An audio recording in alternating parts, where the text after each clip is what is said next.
ასლანაბაშიძემ არჩევნებში მიიღო მონაწილეობა მიხეილ სააკაშვილს მხარი დაუჭირა თუ არ ვცდები ამ მიშარო პრეზიდენტი იყო მიშარო პრეზიდენტი გახდა იმ არჩევნებში ანუ რაღაცნაირად თითქოს იგრძნობოდა მაგ პერიოდში რომ დათბობა უნდოდა სიტუაციის და რატომ გახდა აუცილებელი ან მისი მხრიდან კიდის აფეთქება ან თქვენი მხრიდან სპეცრაზმის მომზადება რომ რამე რომ ლიკვიდაცია მოეხდინათ ხო თუ წამოვიდოდა აი როგორც აფრაზების ბანდიტების დროს ხო თუ წამოვიდოდა იქიდან შეერაღებული წინააღმდეგობა ძალას გამოვიყენებდით ბუნებრივია არსებობდა მაგაზე საუბარი რომ აი რომ წამოვიდეს წინააღმდეგობა ასლანაბაშიძის ლიკვიდაციაზე წავიდეთ თუ არა არა ესე კონკრეტულად ლიკვიდაცია არავის ისე სამზადებდით სპეცრაზმს პირობითად იმიტომ რომ მე მახსოვს რომ ამაზე ლაპარაკიც იყო რომ ბათუმში შეიძლება რაღაცა ტიპის გასტროლა მომხდარიყო რაღაცა ეს არა ჩვენ ყველა ახლა ბათუმში გვერდზე რუსული ბაზა იდგა ეს აბაშიძე რუსული პროექტი იყო არა რუსულ ბაზას ხო არ დაუპირისპირდებოდით იმ დროს არა ხო და გიყვებით და მის სპეცრაზმს წვნიდა რუსი ნეტკაჩოვი იყო გვარიც მახსოვს ნეტკაჩოვის ცალკე ჯგუფი იყო, რომელიც ჩვეულებრივ რუსი ოფიცერი იყო, რომელიც წვნიდა მის იმას სპეცრაზმს და იღბებით დადიოდნენ და ასე შემდეგ რა. ხო და მაგრამ ის რაც მოხდა იმ დღეს, ის იყო ძალიან სპონტანური. და ეხლა მოგიყვებით რა როგორც იყო ეს ამბავი. აბაშიძემ ხო აფეთქა ეს ხიდი და ნუ უკვე იძაბება სიტუაცია, რატო აფეთქა ხო ჯერ მაგაზე გიპასუხებთ. იმიტომ რომ ჩვენ ვუთხარით რომ ეგრე არ გამოვა რომ შენ ცალკე რესპუბლიკა იყო და აქ საქართველოს იყოს და შენ ცალკე კონსტიტუცია გქონდეს და ეგ საბაჟოს სახელმწიფო ვერ აკონტროლებს იმიტომ რომ რაც შემოდიოდა თქვათ საქონელი თურქეთ საქართველოს აჭარის მონაკვეთის საზღვარზე პრაქტიკულად ის აბაშიძე იტოვებდა ყველაფერს ანუ რაც სახელმწიფო ხაზინაში უნდა შესულიყო აბაშიძე იტოვებდა აბაშიძემ გაანიავა და გაყიდა საქართველოს სანაოსნო ესე ვთქვათ ფლოტილია და ასე შემდეგ ანუ თავი ცალკე სახელმწიფო იყო დე ფაქტო სადაც აი ის რიტორიკა ქონდა რაც ამ მოღალატეებს აქვს ივანიშვილის ბანდას რომ აი კი იდეალური არ არის შეიძლება სიტუაცია მაგრამ სამაგიეროდ მშვიდობაა აი სამაგიეროდ მშვიდობაა და აი რაღაც საშინელება ხდება შევარნაძის დროს იმის დროს და გადმოყოლილია ეს ამბავი და ესე არის რა ეს ტიპია ჩვეულებრივი warlords რასაც ეძახიან ინგლისურად ანუ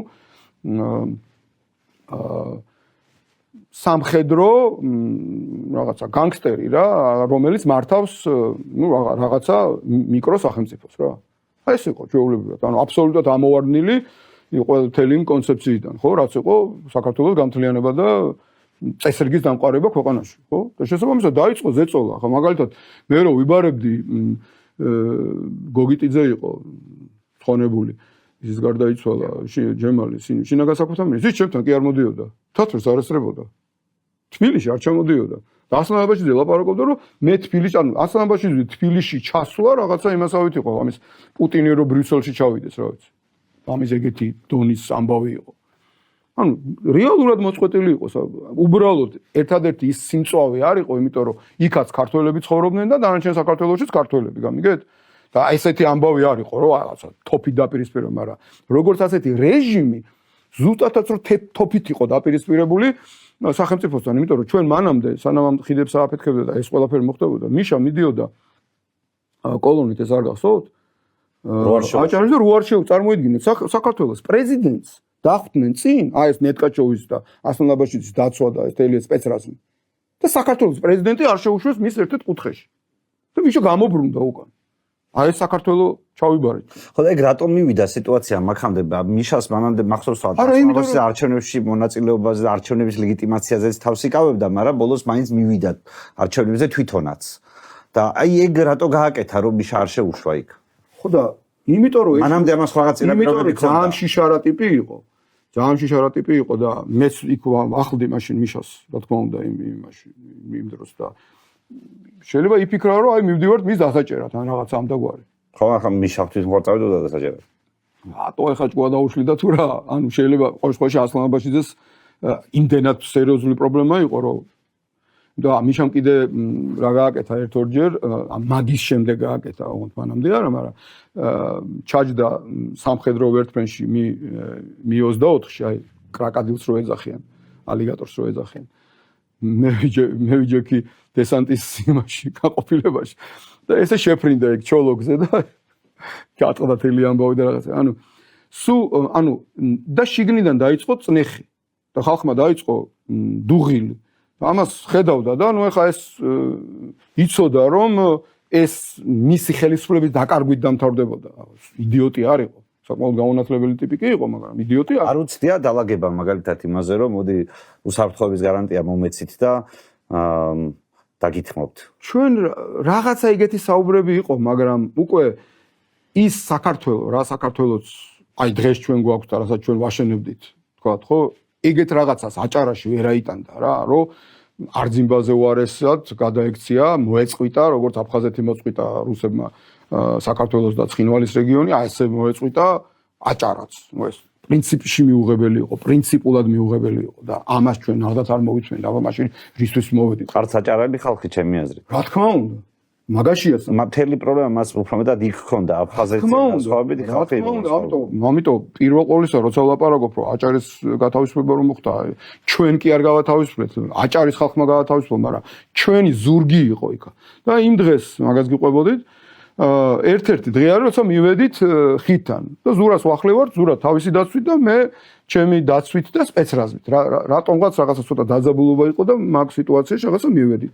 და გავიგეთ ზურამ გაიგო რომ მეორე მხარეს ამ ჩატეხილი ხიდის იქით ხედავთ ამ ნიღბიან ტიპებს ვიღაცებს და გითხეს რომ ჯემალ გოგიტიძე არისო.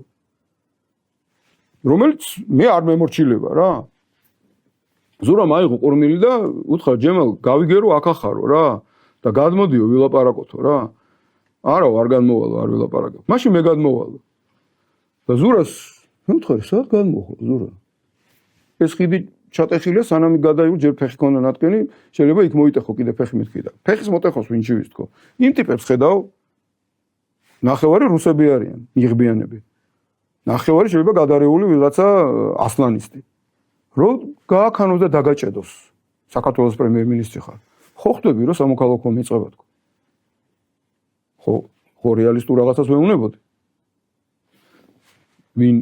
ვინ დაუშლიდა უბრალოდ წინ გავიქცევი ასე ვთქვათ ვიტყვი რომ იმ სპონტანური რახან იყო არანაირი ბრძანება არ იყო რომ პრემიერ-მინისტრს ესროლე. მაგრამ მე ჩემი გადმოსახედიდან ვიყავი დარწმუნებული რომ გვესროდით და მე ვთქვი ზურა არ წახვიდე რას ლაპარაკობ. და მოკლედ გეტყვით რა ერთ-ერთი ყველაზე უფრო ესეთი ტკივნეული რაღაცა იყო რაც ზურამ ცხოვრებაში მითხა რომ მე მივდივარ და შენ თუ გინდა დარჩიო. მაგარ შეურაცხყოფა იყო ჩემთვის რა ნუ მე მივდივარ ანუ მზადავარ სიკვდილისთვის და შენ თუ გინდა დარჩიო რა მე მითხა რა.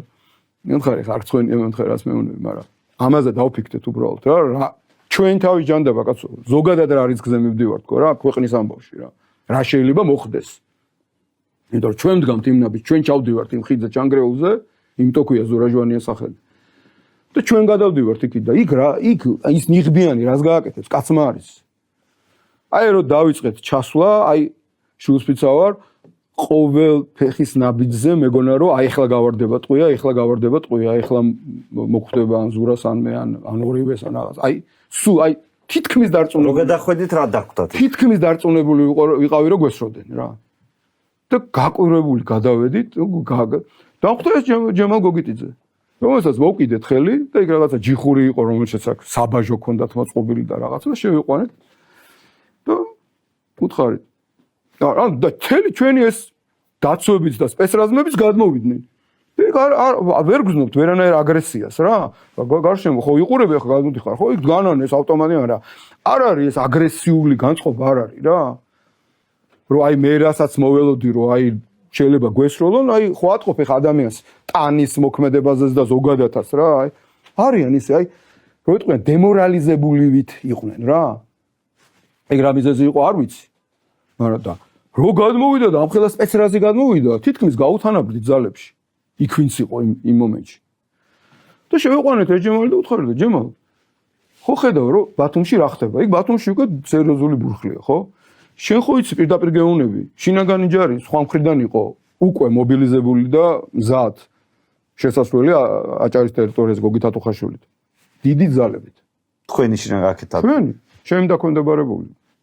საიქ საიდან უნდა შესულიყო? ზემოდან უნდა მოველოთ. და სხვადასხვა შესასვლელებიდან. ეს საერთოდ არ იყო თქო დაგეგმილი. ეს უბრალოდ ეს მოსამზადებელი ამბავი იყო, იქ იყვნენ, მაგრამ ეს არ უნდა ყოფილიყო ის დღე, როცა ჩვენ სადმე უნდა შევსულიყავით. გამიგეთ? ეს ზურამ გააკეთა. სპონტანურად მოხდა ეგ ამბავი. მაგრამ ეს აუღწერეთ ამ ჯემალს, რაღაცა ინფორმაციას ყოფილობ თუ რა. აგერა ვარ ბათუმში რა ხდება, იქ ეს ძალა. მე ვთხარი ჯემალ, ორი ვარიანტია. საქართველოს ამ კუთხეს არავის არ დაუთმობთ. თქვენ სინდისზე იქნება. აჭარა გათავისუფლდება მშვიდობიანად და უსისხლოდ, თუ თოფი გავარდება. იქნება თქვენი გადაწყვეტილება. ჩვენ აგერ ხედავ, მოვედი, არავის არ ვესურვით. და არსები არ შემილია არ თქვა, დამეხმარა ასლან აბაშიძის შვილი. ამას არ მithქვამს ეთერში. გიორგი? გიორგი. დაგეხმაროთ რაში? რაში და მანამდე მასთან დავამყარე კონტაქტი და უხსნიდით რომ ასლან აბაშიძე უნდა წავიდეს მშვიდობიანად. დავრეკი გიორგისთან და დავალაპარაკე ჯემალ გოგიტიძეს. მე ვთხარი, გიორგი, თქვენზეა პასუხისგებლობა, აი უკვე აქავართ, სპონტანურად დღეს არ გეგმავდით არაფერს, მაგრამ უკვე აქავართ, ეგეც სიტუაციაა და დაელაპარაკე ჯემალს. რომ აქ ეხლა ჩვენ ისე გავიაროთ, რომ სისხლი არ დაიღვაროს. რა დაელაპარაკა არ ვიცი. ჩვენთანაც მე საუბრის რა დაკიდა დაელაპარაკა, გამოვიდა, არის კიდეც ალბათ იქნება სადღაც არქივებში და განაცხადა ეგეთი რაღაცა, რომ მე საქართველოს კონსტიტუციას არასდროს არ შევწინააღმდეგები ვარ. ჯემალ გოგიტიძე? ჯემალ გოგიტიძე, ხო. და ნუ იქ ჩემი ფოტოებიც არის ზურაც რაღაცა გაბადრული სახეებით რაღაცა, გვერდზედ განონ რაღაცა ეს ნიღბიანები და ვიღაცები. ხო და პრაქტიკულად ეს გასაგები იყო, რომ მან კაპიტულაცია გამოაცხადა იქ.